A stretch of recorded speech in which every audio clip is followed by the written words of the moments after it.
Ali continue. I have Karthik Malhotra now joining us in the studio for more of that. Karthik, talk to us. It looks like the momentum is not abating at this point in time and is just getting better and better for the stock markets. Anything but. Morning, Krishna. I think it's a good day for the trade setup out there. And there was talks yesterday, chatter yesterday that Nifty in today's trade could well breach the 19,400 mark as well. Like you mentioned, it's had a flattish start, but holding ground fairly firm as we speak right now. Nifty is still above the 19,300 mark, 19,306 right now at 10:02 a.m. Let's look at Sensex. Sensex is also up almost 200 points from the 65,000 levels it breached yesterday. Flattish open again. We saw the Sensex move up to 65,227. It is down 7 points to 65,200 right now. And let's look at the advanced decline on the Nifty pack. Well, pretty much equal. The market breadth, as they say, 24 advances, 25 declines, 1 unchanged. So, the bull run is absolutely clear and present. And let's hope this party continues. Yeah, let's hope this party continues. The only question here is that if and when there is a bit of a pause in this momentum, and that is a good time for anybody who's watching these markets from the sidelines to get in. So all those of you watching, hey, the stocks are too high, the Sensex is too high, hold on, wait for the right time to enter the markets, because the fact of the matter is that even if there is a correction, the long-term story for the Indian markets is absolutely fantastic. You can only expect the Indian markets to go up further and further over the course of time. Nothing happens overnight, but for now, it's a bull party in the stock markets. Whoever invested, especially during the pandemic when the markets were down, well, they are doing really well for themselves, aren't they, Karthik? Totally. So, yeah, I think, that's what the analysts are saying. Don't take our word for it. We are not certified financial advisors, brokers, nothing. Yeah. Not directly invested in equity. So, that's a disclaimer right there. But that's the story that everybody is weaving. And I think there's no doubt that the whole world seems to be bullish on India, and that reflects in the fact that FPI inflows have been at record high, all-time high. And I think the markets are also closely watching the rate cycle in the US, not just in India. India has taken a pause, and there is greater momentum expected in markets right now. But the world is also looking at US Fed. And there are hopes that the US recession, so talked about, may actually never come, or not come in the foreseeable future at least. So if the US inflation doesn't come, and if the US markets stay afloat, then the India story is also going to continue. So overall, I think things are looking good. Of course, yesterday was also historic because the HDFC Bank merger saw the merged entity, HDFC Bank, reach a market capitalization of 9.6 trillion. And that's, of course, that's a huge celebration for Indian markets. And as we are speaking of banking mergers, in today's news, we are also looking at IDFC and IDFC Bank announcing a merger. IDFC First Bank announcing a merger, which is likely to get completed in the next 9 to 12 months. Right. So that's the sort of consolidation story happening in the banking sector here. Right, and also the consolidation stories for the Indian stock markets are concerned. Consolidating news from across the world. Very important point that you make. That recession that was talked about in the US might not arrive. Might not. We will keep you posted and updated on that as and when we get an update. But moving on, away from the markets to the big story of the day, which has been buzzing since last night, and that is the launch of a brand new ultra inexpensive, ultra entry level phone called Jio Bharat. This phone, Jio Bharat, costs just about 999 rupees. And what is it expected to do? Well, in India, more than 250 million people are still using 2G services. If you believe it or not, yes, even as we are eagerly awaiting 5G services to hit Indian market and India to be ready for 6G as well, 250 million Indians still use 2G. To upgrade those 250 million Indians from 2G to 4G on a platform, that is the reason why you have the Jio Bharat phone being launched. Karthik Malhotra knows all about it. Karthik, talk to us. This, ultra low cost phone is something that, we keep hearing about. But this has a very specific purpose. It's not meant for people like you and me who are, like complaining that 5G is yet to arrive on our phones. This is meant for so many of those Indians who need internet access on their mobile phones, who are stuck with 2G. And this sort of catapults them into the 4G league. So it just reminds me of A Few Good Men. when I talk about Mukesh Ambani, Akash Ambani, the whole Jio environment out there, the hits just keep on coming. There is nothing stopping the hits from Reliance Jio. And remember, Reliance Jio offered its first feature phone targeting then the 500 million strong community, which has since reduced to 250 million, with a 1500 rupee phone in 2017. In 2019, it offered another smartphone, a low-cost entry-level smartphone, not a feature phone, mind you, in partnership with Google. Yeah. And 2023, we are talking about this duopoly in the Indian telecom market, where Jio and Airtel have been pretty much neck to neck, with no signs of Vodafone ever likely to recover. And here we are. There is Mukesh Ambani and the Jio clan out there to bleed the hell out of Airtel. And look at the entry-level plans they've come out with. Of course, 999 is a beautiful, numerical figure that it's a sub-1,000 rupee feature phone. Exactly. So 999, I mean, it's a magic number, right? Yeah. But look at the fine print. 123 rupees a month for unlimited calling and 14 GB of 4G data, not 2G. You said it absolutely right, that, it's as Akash Ambani said in the conference yesterday, that this is a drive to make Bharat 2G Mukt, free of 2G, right? Adopt higher speeds, 4G phones, 14 GB data for a month, as compared to Airtel's entry-level plan, priced at 199 versus 123 in this case, Airtel offering 2 GB with unlimited calls, and Reliance Jio offering 7 times more at 14 GB. Wow. Which rural Indian is not going to take up that offer? Right. And I think the strategy is very clearly laid out. Jio is there to monopolize this market. Airtel has been crying to increase rates, increase ARPU, average revenue per user, for the last few years. And Jio is not just giving it a chance to raise rates, rather bleeding it out by cutting its own rates, making sure that Airtel either follows suit or ships out of the Indian market. But as we talk about the phone, which is the hardware, we have the phone on you as a 999 rupee phone. But that phone has to be supported by all the right software, because when we use iPhones, we know how important the software and the platform is, along with the hardware that you get. And guess what's happening with the Jio Bharat? It's actually a Jio Bharat platform that is UPI enabled. It's a Jio Bharat OS. Jio Bharat OS. The Jio Bharat OS, like iOS is Apple's operating system, Jio Bharat OS is the operating system for these phones. It's a new platform. It comes UPI enabled, and I thought that's a very important feature. Absolutely right. So I think that's the difference between, let's say, a smartphone and a feature phone. A smartphone gives you access to practically every app out there. A feature phone gives you access to basic applications out there. And digital payments is now thankfully considered a basic feature required, not an it's an expected feature. It's not an augmented feature. You require digital payments to go through. And from the moment you switch on the phone. From the moment you switch on your phone. And there you have it. You're talking about digitization. You're talking about cheap data. You're talking about pretty much unlimited data. 14 GB is as unlimited as it gets. Yep. And add to that Jio Pay, which again is a direct competition to a Google Pay or a Bharat Pay or a Bheem. It's a UPI enabled platform, which is preloaded onto these feature phones, which are called Jio Bharat V2 version 2. Yes. And these are preloaded features available on this beautiful feature phone.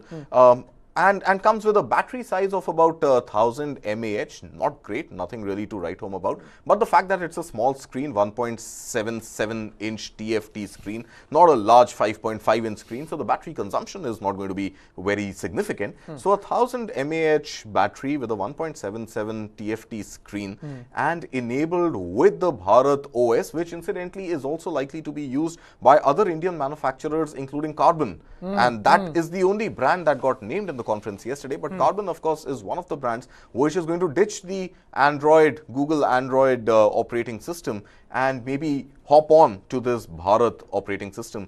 And yeah, I mean, a few days back we were talking about these entry-level smartphones making a comeback into the Indian markets, Micromax, Carbon, etc., being all of them. I think it's a great option to also try and challenge the monopolies or the duopolies of operating systems, with iOS and Android pretty much catering to the entire smartphone bucket out there. Well. So this is challenging many duopolies. Absolutely. One is challenging the telecom duopoly, Well, yeah, I mean, it's not a duopoly. moving into a monopoly very clearly now. Right, and also challenge the duopolies of the operating system as well. Karthik, we'll have to take this apart a little bit more in the sense that we always talk about 5G, upgrading services, newer phones. Can iPhones become cheaper? Can those are the discussions that are normally had. Here we have a 999 rupee, a sub 1,000 rupee phone, and how many of us did at least even knew clearly that so much of India, so much of Bharat still works on 2G, and the kind of socio-economic revolution that something like this can bring. India, we're talking about Make in India. This is a made in India operating system, made in India phone, and made in India pricing. This kind of pricing, I'm sure, doesn't exist anywhere else in the world. And this, can lead to, when these 2G customers become 4G customers, it means it can lead to better education, better mobility, better economic mobility for huge sections of Bharat. Absolutely right, Krishna. Except that a feature phone would be able to let you do only this much, not beyond. And the fact that these are going to run only on the Jio network. So it's not that you can buy the 999 rupee phone and you can insert an Airtel SIM into it or a Vodafone SIM into it and use it. Fair enough. But I think it will definitely enable tethering of internet. You have 14 GB 4G internet available on a feature phone. If you can tether it onto a low-cost laptop, then all the things that you spoke about, the education, the quality of life, the quality of entertainment, all of that could be taken a few notches higher. But we'll have to wait and watch whether these feature phones will allow tethering of internet or not. And if that happens, of course, it's a clear-cut game changer. Wow. And I don't mind opting for one in any case, because if you get 4G speeds and if you're getting 14 GB at 123 rupees, I'd rather just have my phone tethering internet and calling off the Jio phone. Right, and even take a top-up plan, even that wouldn't cost as much. Correct. Double it up. Hey, what are we talking about? Let's double it up. Right. Also, I want to ask, doesn't this remind you of the first Reliance phone that was launched, with the first ever phone, if you remember? I'm talking, 18 years ago. When the WLL, wireless loop mobile phones, the small grey colored silver with color, a blue color screen. With a blue screen and a little antenna. Yes, yes. That's what I think. When the Reliance group had split between the two brothers, Mukesh Ambani and Anil Ambani then, I think well ahead of his time, had taken the telecom business. And it could have been a game changer had Anil Ambani and his advisors and the technical staff that accompanied him on the telecom journey, had they not opted for WLL as a technology. It could have been a game changer 18 years back, as you mentioned. And look at this, a good 10 years later, 10, 12, 13 years later, older brother Mukesh Ambani says data is the new oil. Pretty much complements his existing oil refinery business in equal measure with Reliance Jio, and changes the game forever. So it's all about timing. It's all about choosing the right telecom strategy or the right business strategy at the right time. And I believe this cannot happen without divine intervention. So Mukesh Ambani with Jio had his divine intervention through business strategy cut out right through. And younger brother Anil Ambani, an early mover in the telecom business, has pretty much gone bankrupt. Right. As we continue discussing Reliance, remember when Reliance got into the retail business? Yeah. And what it did to the retail business after Reliance got into it, and see what it's doing in the telecom business. The only difference is that the telecom business evolves faster than Reliance's own moves, I think. So to the point that even sometimes Reliance has to catch up. And in a sense, Jio Bharat is a fantastic way of catching up, because in the telecom business, we always talk about catching up to the most high-value consumers. Yeah. This is another way of compensating for it. But I think that is the Reliance strategy. Yeah. Produce something for the masses. Yeah. The gumption, the kind of economies of scale. Economies of scale, and the gumption to not fear large-scale investments if they can impact the last mile and impact everybody across the board, as opposed to trying to be very niche and very calculated in going after a very specific small target group and trying to extract high value from them. Because that is where competition is easy to come and strike. But with the kind of investments you make for masses, it's very difficult to attract competition to come and hamper your laid out business strategies. And the other day when, about 2 weeks back, when Prime Minister Modi was in the US and had met Elon Musk, we were talking about Starlink. coming to India. And if you remember, I mentioned then that Starlink is not going to have it easy. Satellite-driven internet connection for rural India in a market that has Reliance Jio omnipresent.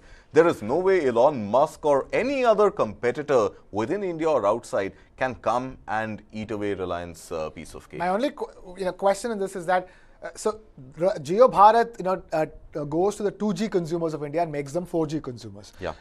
Does Starlink goes to the zero consumer who consumes zero internet, has no access to internet, and takes them to even a 2G? But who's going to provide the mobile phone to them? Jio. Jio works only on the Jio network. I'm joking. So you need a hardware and a software solution for remote rural areas. Absolutely. Whereas what you're talking about, Jio Bharat, is regular rural areas which are still struggling with 2G connectivity, which when upgraded to 4G connectivity, you never know the kind of dividends, socio-economic dividends it will pay off eventually. Absolutely right. Absolutely. And I think Starlink, or anybody for that matter, no matter what technology of internet you use and what mode of distribution you use, satellite or fiber optics or wireless or whatever, can you offer 14 GB in 2023 at 123 rupees? I think that puts a very definitive period to the discussion that Reliance is there to bleed out anybody else who's out there. And I think Sunil Bharti Mittal would be biting his nails today. It's going to be really difficult for him to come to terms with the fact that he may have to eventually cut down his existing financially crunched business model of Bharti Airtel by a 30% to reduce entry-level packs from 175 rupees, 199 rupees to about 123 rupees. And that's going to be a very, very difficult task. And we are talking at a time when Vodafone, with nobody lesser than Kumar Mangalam Birla himself spearheading the new rounds of investments to keep Vodafone afloat and reconquer a lot of its lost territory. And at a time like this, here comes a blow. The blows just keep on coming. Here it comes with 123 rupees for unlimited calls on a 999 rupee priced phone, offering 14 GB of data in a month. Who can beat that? Very, very difficult to beat. I want to know, I'm curious to know what it will do to telecom pricing in this country going forward. Karthik, we talk about, iPhones and iPhones' own penetration in India and how that will depend upon how when we move to the model like it exists in the West. So you buy a device plus a connection and you sort of pay for it over the course of a year like a phone bill. That's right. Right. That's what we're moving towards as far as the expensive, iPhones and Samsung phones are concerned. True. And even as that continues, you have this happening. Do you think that all of this will sort of reframe telecom pricing in India going forward? Telecom pricing, most definitely, yes. Hardware pricing, perhaps not. Okay. So I doubt, an iOS, Apple, or let's say, a Samsung or any of the OnePluses, the brands which are catering to the more affluent, more aspirational section of society, they would not be in a bid to compete with a Reliance feature phone ever. I doubt that moment will ever come that, you have Tim Cook coming to India and saying, hey, I've got an Apple iPhone Bharat, which is selling for under 10,000 rupees. No, fair enough. So, but my question is basically this. You have 4G remains same whether you have an iPhone or you have a Jio Bharat. That's right. Right? That's right. So that's that right. being the case, so the hardware pricing will not change because that's really different between manufacturers. But the cost of the connection, the cost of a call, the cost of every GB of data. Of course. It will be driven down, there's no doubt, except I think not immediately for the non-feature phone market, the upper echelon of society, as we should not call it, but end up doing so. I think the price wars are not going to be as rabid, as fierce for the post-paid section of society, which also gets unlimited data or larger volumes of data packs. Where a 50 rupee, 100 rupee difference in a monthly bill is not going to mean porting your number to another service provider. But I think for the entry-level phones, for the feature phones, for rural markets, the 250 million population, these price wars are going to be so fierce that I believe Airtel is going to be driven out of that market. Well. Clear calls coming in. I'm wondering how the Airtel stock is doing for the day, but we'll try and check that out. Let's quickly check that out because the news of Jio Bharat is the biggest for the day, ladies and gentlemen. Bear in mind that this is what is going to be on everybody's lips for the day, and here we are giving you the lowdown on it. And Karthik, they're making it very clear that this is not good news for a telecom player like Airtel, which already is offering 199 rupees per month plan, and it might be forced to even cut that down, even as it's looking to increase rates. Bear in mind, telecom companies in India are going through a huge turmoil in terms of a cash crisis, in terms of cash flow issues that they're still dealing with. So talk to us, Karthik, where is the Airtel stock? Airtel stock is holding up fine, Krishna. It's pretty much flattish. I think the announcement for the Jio smartphone came after the markets had closed yesterday, and Airtel closed at 876. It opened with a gap down at 861, 5 rupees lower, but it's picked up a little bit of momentum again, presently at about 864 rupees. All right.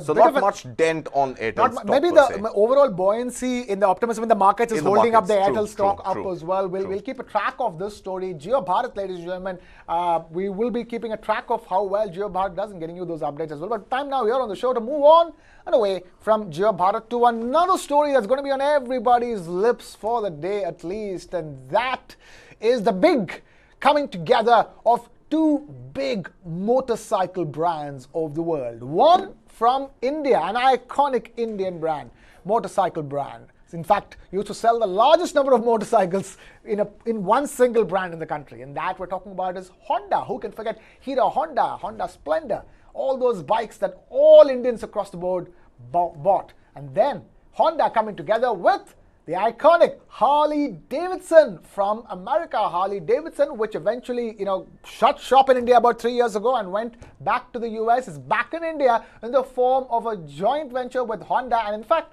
Harley-Davidson and Honda have just now released their brand new bike. It's called the Honda X440, and it's set to drive the premiumization of Honda bikes in India with the company from Harley-Davidson. Karthik, we were talking about... Krishna, slight correction, not Honda Hero. I think you meant Hero all along. Sorry. We're talking about Hero Motorcorp. Hero Motorcorp in association with Harley-Davidson. Hero Motorcorp in association with the Harley-Davidson is bringing the X440 bike. Now the problem is that Hero, after the split, has been looking for a premiumization strategy to make its bikes go into the upper deck segment. Fact of the matter is that it has not been able to do it without Harley-Davidson coming into the picture. Absolutely, and great to see Amit also with us, and Amit can sort of extend this discussion. And correct me if I use the wrong brand name as well. But I think to start off, Amit, while your frame gets set, I'll take the lead. So Harley-Davidson. Premium motorcycles in India being sold across the world, in fact, but in India, entry-level motorcycles priced at 7 lakh rupees and upwards, 1000cc, 975cc engines, finally decide to exit India in 2020 and decide to come back now with half the capacity of the engine. It's a 440cc engine priced at a mouth-watering 2.3 lakh rupees. That's the most important thing, isn't it? So for all the excitement. You can own a Harley-Davidson today at 2,30,000, 2,29,000 rupees if you happen to live in Jaipur. But under 2,30,000 rupees, you own a Harley-Davidson. You get to cruise on expressways wearing those beautiful leather jackets with the Harley branding and go. That will cost separately, ladies and gentlemen. As Karthik continues to paint this beautiful picture of you wearing the leather jacket and cruising on the leather jacket doesn't come with the bike. You have to buy the leather jacket separately. The helmet, or the gloves, or the fuel. All the accessories are extra to pay for that. But that bike, ladies and gentlemen, it's a Harley-Davidson, as Karthik is rightly pointing out, which is coming under 2.3 lakhs. And that's very important because that wasn't the case when Harley-Davidson was in India, wasn't it, Amit? Yeah, it was 4.7 lakhs, the starting price. By the way, the bike that goes with the leather jackets is the Fat Boy, which is still 25 lakhs. Okay. So, and the Street Glide is still 40 lakhs. I'm health conscious. I don't want the Fat Boy. But yeah, so it is at 2.3 lakhs. It was 4.69 lakhs. Curiously, Hero is coming out with another bike of their own in the same segment later this year. Right. So it's a curious joint venture where they will have one Harley 440 and another Hero around the same segment. If I may ask, is this sounding something like the Maruti Toyota at the combined? They have the Land Cruiser, the urban whatever. They're the same cars, same platform, but two different brandings. They just change the badges and the names on these cars, and Maruti puts out its own version and Toyota puts out its own version. So is it something like that, Amit? Looks like that, because this one is the Harley-Davidson 440. I don't know what they will call that. Probably the Hero 440 or Hero 500. Yeah.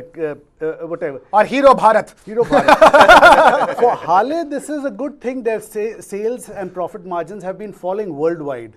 And I don't think this model is available anywhere else in the world. It is strictly for the Indian masses, so to say.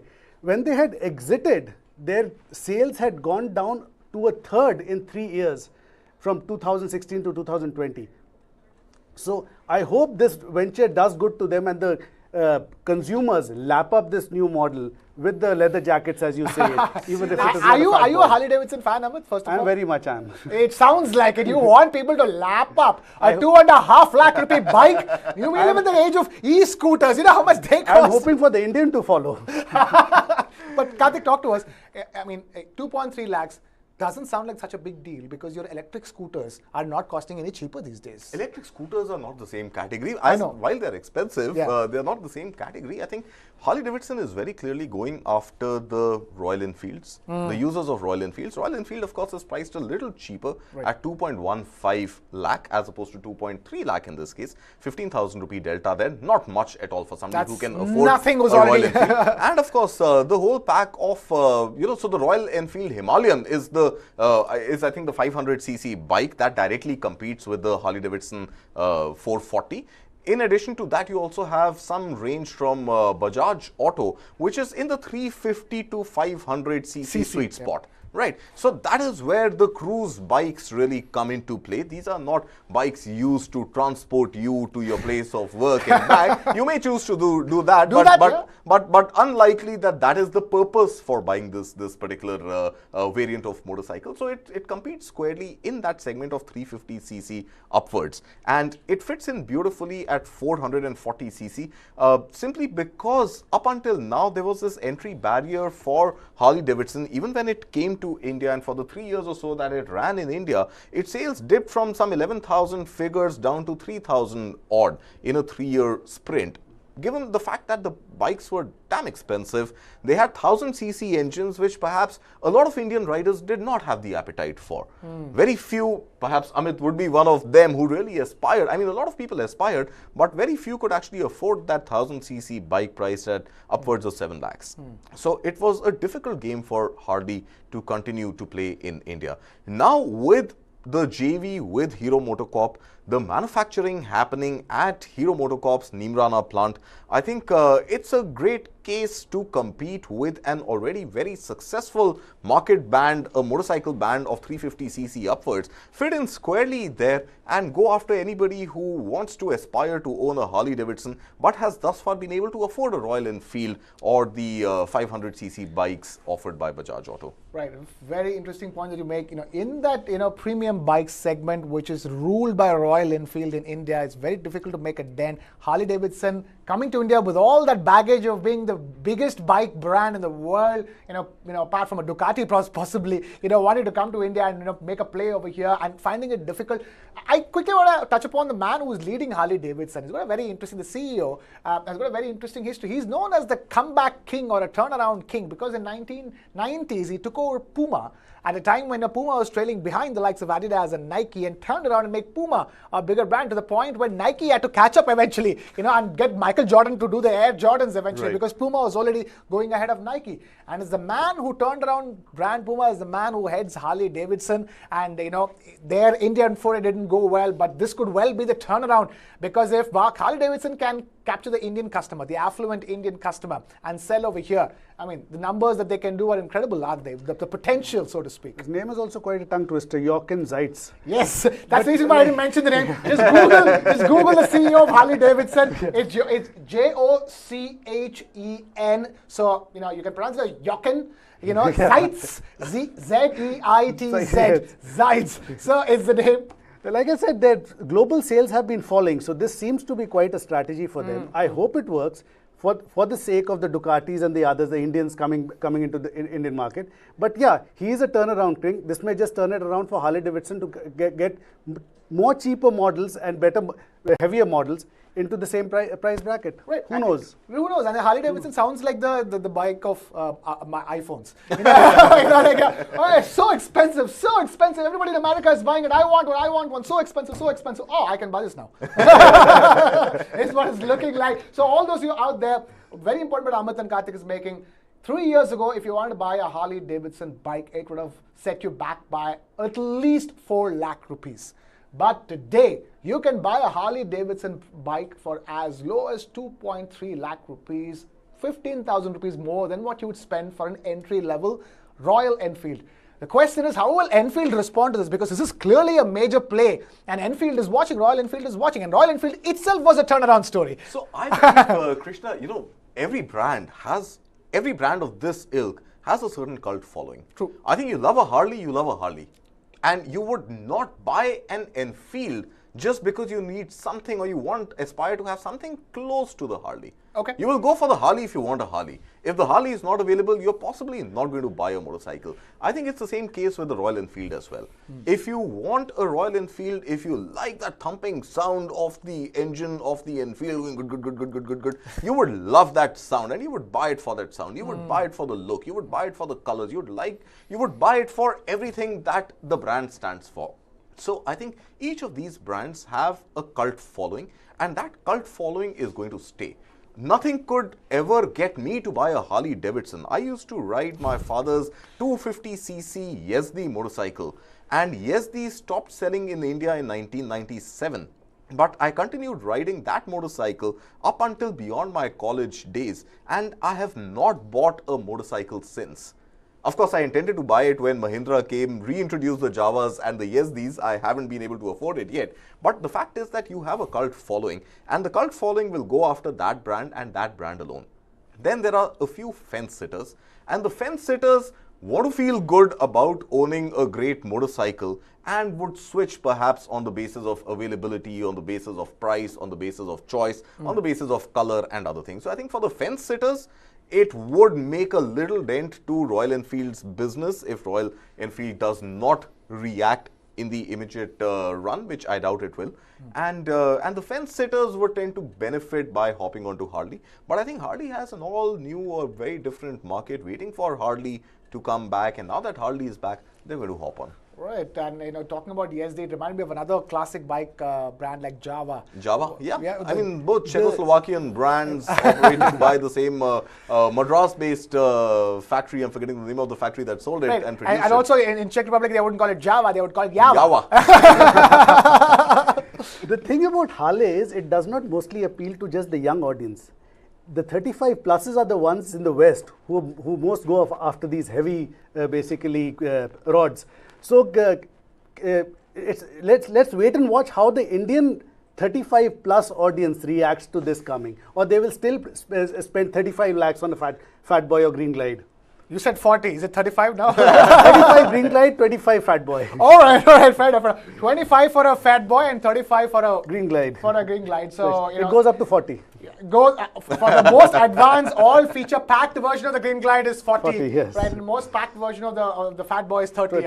25, yeah. 25 to 30. X440 25. Yeah. So just pause, take a deep breath. I'm sure you're thinking, maybe I should get a Mini Cooper for that price.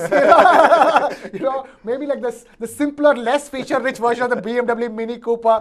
But Karthik, the reason why I even took the e-scooter example was because I'm counting the number of wheels and the number of lakhs. Like 2 wheels, how many lakhs are you going to spend 4 weeks? How many lakhs? But that's not the right way of looking about it. But as Karthik was talking about, when it comes to bikes itself, this entire category of 350cc plus behaves very differently. It has a very different clientele, and you can even put an age number on it, as Amit was talking about, the 35 plus, because that also tells you about their earning capacity, their disposable incomes, their aspirations in life. So it'll be interesting to see if the 35 plus age group in India, across cities big and small, take to the Harley-Davidson X440 or take to the Hero X440 version, which is set to come out a little later in the year.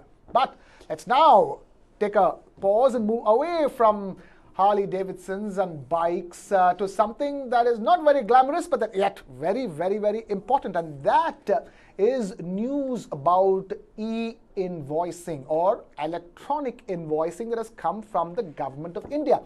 Now, more and more businesses are set to be brought under the ambit of e-invoicing or electronic invoicing from the month of August onwards. Bear in mind, the e-invoicing concept was introduced by the government mainly for business-to-business transactions that take place online. Now, more businesses get to be included in that e-invoicing, and also many small businesses which will be brought under the ambit of the e-invoicing don't need a registered GST number to even transact online and pay the invoice and get this e-invoicing.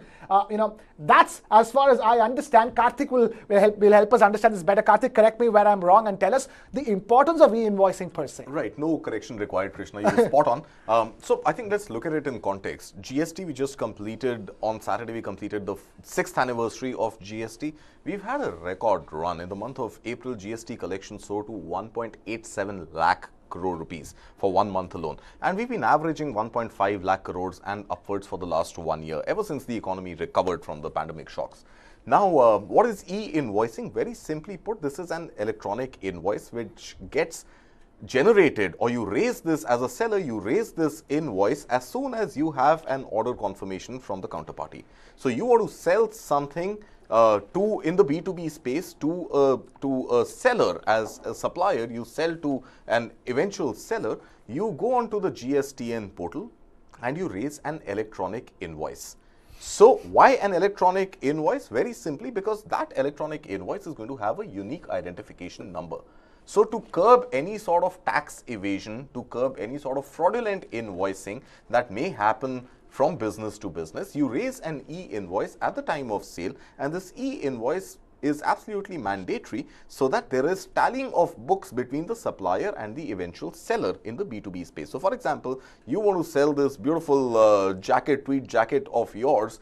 If you're a manufacturer of these jackets on, let's say, Amazon.in, as a supplier, for every product, let's say this is priced at 5,000 rupees at which you sell it to Amazon, you raise an electronic invoice that I have sold one piece of this jacket to Amazon. This 5,000 rupees gets tallied through this unique invoice, digital invoice, on your books as well as on the books of Amazon.in. So the books get tallied, there is no tax evasion, and you continue to do business in the B2B space very easily. Now, when e-invoicing was introduced back on 1st October 2020, the threshold for mandatory e-invoicing was set at businesses with a turnover of 500 crore rupees or more. 500 crore rupees. Very few takers. So you wanted to go after the large businesses in a hope that any tax evasion that happened on their account could return a much larger corpus of tax collections, right? That gradually got reduced over time to 10 crore rupees. From 500 crore rupees, mandatory e-invoicing got reduced to 10 crore rupees. Any business doing sales in the B2B space in excess of 10 crore rupees mandatorily have to e-invoice every single transaction. Now GSTN wants to further widen the tax net. CBIC, the Central Board of Indirect Taxes and Customs, comes into play and says, let's widen this e-invoicing tax net to further prevent any loss of revenue to the state on account of false, inaccurate, fraudulent invoicing by reducing this threshold from 10 crore rupees to 5 crore rupees. So any seller doing business in excess of 5 crore rupees now has to mandatorily record every transaction with any party it supplies to using this unique e-invoicing code. And so, one more thing, great news for small businesses that now they come under the e-invoicing ambit, they get more organized in that sense. But small businesses don't need to have a GST registration number starting from the 1st of October. Tell us, what does that mean? Right. So from what I understand, up until now, there was this threshold of offline retailers or offline sellers, direct retailers, not requiring a GST registration up to sales of 40 lakh rupees annually. And any player in the B2B space required, no matter what volume of sales they did, required a GST registration. Now with this e-invoicing coming in for players who are doing business in excess of 5 crore rupees, to my understanding, and I could be wrong, to my understanding, any player in the B2B space doing transactions on par with the offline retailers of up to 40 lakh rupees need not have GST registration, just like their offline partners. But e-invoicing becomes mandatory for 5 crore rupees and upwards of annual transactions.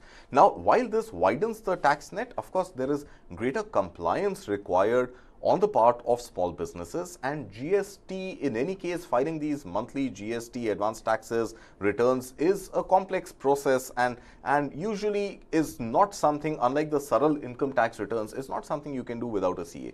So you require a chartered accountant to file your GST returns month on month. Now, while there is ease for 5 crore to 10 crore rupee turnover businesses, on account of this automated invoicing, it makes their job simpler, but it also calls for greater compliance because they are by law now required to file these e-invoices. So there is going to be some training required and some familiarization with the GSTN portal. But I think it is now going to be easier for, let's say, the end seller in the case of B2B to also reduce the compliance burden on them, because through this e-invoicing, they don't need to do e-invoicing balancing for 10 crore and upward revenue sellers, but also for the guys who are 5 crores and upwards. So number of vendors through which this automated e-invoicing confirms directly, automatically for the end sellers like Amazon, Flipkart, other e-commerce players becomes easier now. So reduces the compliance burden on these large marketplaces, but increases the compliance burden for some small enterprises out there. Fair enough. We'll have to see how this pans out going forward. Either which way, it kicks in starting the 1st of October. That's with small businesses being brought into the ambit starting the month of August onwards. We will be keeping our eyes on the story. So actually, 1st August is when this kicks in, but the GST registration not mandatory. That kicks in for the 1st of October. Comes in from the 1st of October. True, true. So businesses will be brought into the ambit for e-invoicing becomes mandatory from the 1st of August. That's right. And for those not having a GST number, they can start doing it from the 1st of October onwards. So we will be keeping our eyes on the story and tracking it and getting you the latest. But moving on now here on the show to a very interesting story that we are hearing, that you must have been hearing through social media as well. And that has got to do with the embattled edtech major Byju's. Byju's brand ambassador, Byju's investor brand ambassador, the all-famous SRK Shahrukh Khan could be leaving that job at Byju's, is what we understand. Shahrukh Khan most likely will not remain as a brand ambassador of Byju's. That's what we're hearing. Amit, talk to us. Karthik was reminded about a few good men. I am reminded about Agatha Christie's, and then there were none. The cricket team went to Dream 11 a few days back. Right. Now Shahrukh Khan is on road to basically deserting Byju's.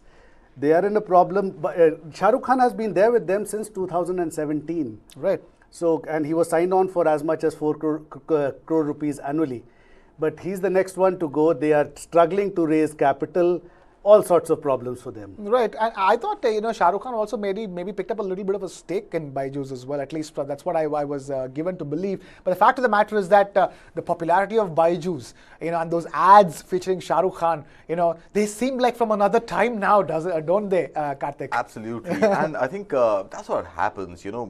Great ideas, great businesses run by great investors, great founders, just need to reach that one point where something goes wrong and then it falls like a house of cards. And that is what seems to be happening with Byju's right now. I mean, look at the journey. It had a beautiful run ever since it launched in 2016, 2017 onwards, right until the pandemic. And during the pandemic, it kept adding more and more stories on that beautiful house of cards, which kept lining up, and acquisitions they made, let's say buying Akash, for example, and so many other inorganic growth strategies deployed. And all of this starts falling for corporate governance issues, not getting their books audited, bearing the brunt of facing the heat from investors who are devaluing their value of Byju's on their books. And from what we understand, I think Byju's has lost its valuation sheen from an all-time high of about $22 billion down to what, about $5.1, $5.6 billion or so. So it's a clear fall from grace, and the fact that the great SRK no longer endorses the brand, it takes away whatever was remaining in terms of consumer connect to a brand like Byju's, that hey, this is SRK's face on the brand. SRK endorses it. There must be something great, something good about this brand, and that just falls off now. And I'm going back to those Shahrukh Khan advertisements, because it was not just about now famous Bollywood personality like Shahrukh Khan endorsing Byju's. Here we have a product, a technology product that could redefine education in India and make it more accessible. And here's a guy, who's very well spoken, who's a very smart investor himself, who's a savvy businessman himself, and a brand. I mean, talk about endorsement of brands. I mean, nobody meets Shahrukh Khan in this country with the number of brands he endorses. But this time around, it seemed as if Shahrukh had taken a personal interest. It was, more importantly, more than a brand association in a big business, it seemed like this whole thing was meant for the betterment of society, for our children, for the future of our future generations. I wouldn't really bet on that being the sole reason for Shahrukh Khan's endorsement. No, it came off that way. Yeah, it came off that way. It didn't seem like a hardcore, you give me cash, I'm going to endorse you. Right, it seemed more like, I have kids. There was a personal touch. No, yeah, exactly. I have kids. I want my kids to learn well. I want kids in this country to learn well. It's considering his age, he's got those fatherly instincts towards children as well. So many things went so beautifully together, and look at how they're just coming apart right now. It's sad, but unfortunately it's true. And I think when you grow too fast, and when you think you're unstoppable, nothing can challenge you, the least you need to do is don't look in the rearview mirror, but just check the health of the engine. You've got to see that the nuts and bolts are working well together. There isn't too much vibration in your engine to a point that it could crack open and it could pretty much derail your journey. And that is exactly what has happened with Byju's. I think this race to continue growing faster and faster and faster, taking a $1.2 billion loan, not getting the books audited, not in a position to return the loan, not able to put money in the provident fund accounts of employees, not able to pay salaries to employees, and getting rid of as many as 3,500 people. And on the consumer front, fleecing your consumers by sort of talking ill about the children, saying that your kids will not do well in life until they take a Byju's course, hard selling, upselling laptops, tablets, other devices to them to make money off the potential misery or fear of the parents and their love for their children. It all sort of came together in this mammoth collapse, and that sort of gets Shahrukh Khan also signing off. Shahrukh Khan signing off from Byju's. We have just about a minute left, Karthik, and a very important story we want to touch upon before we wrap things up. We're back on tomatoes. We're back on tomatoes because tomatoes, ladies and gentlemen, have now crossed the 140 rupees per kilogram mark already. And tomatoes are now costing, a kilo of tomatoes right now is more than a kilo of chicken. And this morning I tried buying, Karthik, and no platform is it available. First of all, there's an availability issue. Leave alone, I'm willing to pay 150. I love my tomatoes, but I can't get my hands on tomatoes, Karthik. It's just not available. Absolutely. So Instamart, Swiggy Instamart stocked out, Blinkit stocked out. Offline shelves in the local grocery stores, Safal, stocked out. There are no tomatoes available. So 140 rupees is a great tag, but it's not just available. What do you do? And it's not just tomatoes alone. In fact, look at prices across other commodities, agriculture commodities. Look at it on your screen right now. Ginger selling at 400 rupees a kg. Whoa. Tomatoes also, the hybrid version is at 140. That ginger will make digestion very difficult. Green chilies at 100 rupees a kg. Green peas at 280 rupees Spicy. a kg. And those peas ain't sweet. So we are talking about food inflation, but I think we are talking about food inflation largely on back of a delayed monsoon, largely on back of tomato stockpiles getting rotten at the warehouses, getting completely unusable, unconsumable in the supply chain process of transportation. And overall, we are at a situation that the good tomatoes have been sold at 140 rupees a kg, and the bad tomatoes or the average tomatoes aren't there anymore because they have been rotten in any case, and hence we are stocked out. No more tomatoes, my friend. No more tomatoes. It's time to make a little bit of a change in your diet, wouldn't you say, Amit, and just take focus on some other vegetable? Yeah. Now I'm going with cherry tomatoes. Since you're Roasted raw meat. That's it. Right. But I think even if you make chicken, you need those chilies and the ginger. That's going to make your chicken dish extremely expensive. Let's go back 1,000 years and the way they did it in the jungles. Raw meat on the heat, roasted and eaten. Well, I don't know how many of you are willing to do that, but that is certainly an option that Amit is giving. I'm afraid we've completely run out of time here with that. Thank you so much for watching, Amit and Karthik. Thank you for joining us. This is KrishnaKumar signing off. Keep it with News9.